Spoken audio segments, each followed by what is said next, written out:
Hi guys, welcome back to the session. Let's talk about DILR. DILR simple सी strategy. 4 important topics ढूंढ लो आप जो आपको सही लगते हैं।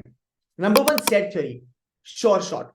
मेरा फैकल्टी ने मुझे बताया था DILR वाले, उसने कहा था कि सर 2021 का स्लॉट 1 था मेरे ख्याल से, या स्लॉट 2 था, आई डोंट नो। उसने कहा था तीनों में से एक स्लॉट में सेट थ्योरी का क्वेश्चन आया था, जो हमने कोचिंग में करवाया था, जो हमने हमारे क्लासेस में करवाया था, वर्कशॉप में। एंड वो क्वेश्चन कोई भी बच्चा 2.5 से लेके 3 मिनट में एक्चुअल कैट के पेपर में कर सकता था, या मैक्सिमम 5-6 मिनट में कर सकता था, and could have cracked round about 4 on 4। So this is the first thing that you all have to do. ठीक है, सेट थ्योरी लिया, अब इसको करने का तरीका समझ लो क्या है। ठीक है sir, what is the number of question that we should target for round about let's say 90 percentile, close to 6 questions for 90 percentile in DILR। अब ये भी ध्यान से सुन लेना, ठीक है? 4 क्वेश्चन तुम्हारे आराम से निकल जाएंगे। उसकी भी बकेटिंग स्ट्रैटेजी वगैरह मैं एक्सप्लेन कर दूंगा। 2 क्वेश्चन के लिए आपको थोड़ी सी तकलीफ आएगी। अब आपको सेट थ्योरी करना है, पूरा फोड़ना है, अरेंजमेंट पूरा फोड़ना है। अब बहुत सारे लोग आपको कहेंगे केसलेट्स करो।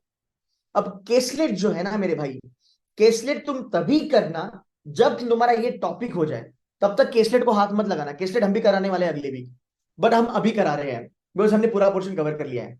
Set theory, arrangements, probably you can do games and tournament. Non-engineers avoid games and tournaments.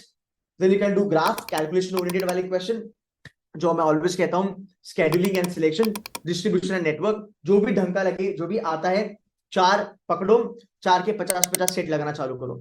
ये तुम्हारी पहली चीज होगी। दूसरी चीज ये होगी कि अगर मेरा सेट थ्योरी हुआ है, guys drill is very simple. Go back to the previous paper, solve all set theory की questions and understand the format. I can bet my life on one thing always. One set in DILR is always doable. One set in DILR is always doable.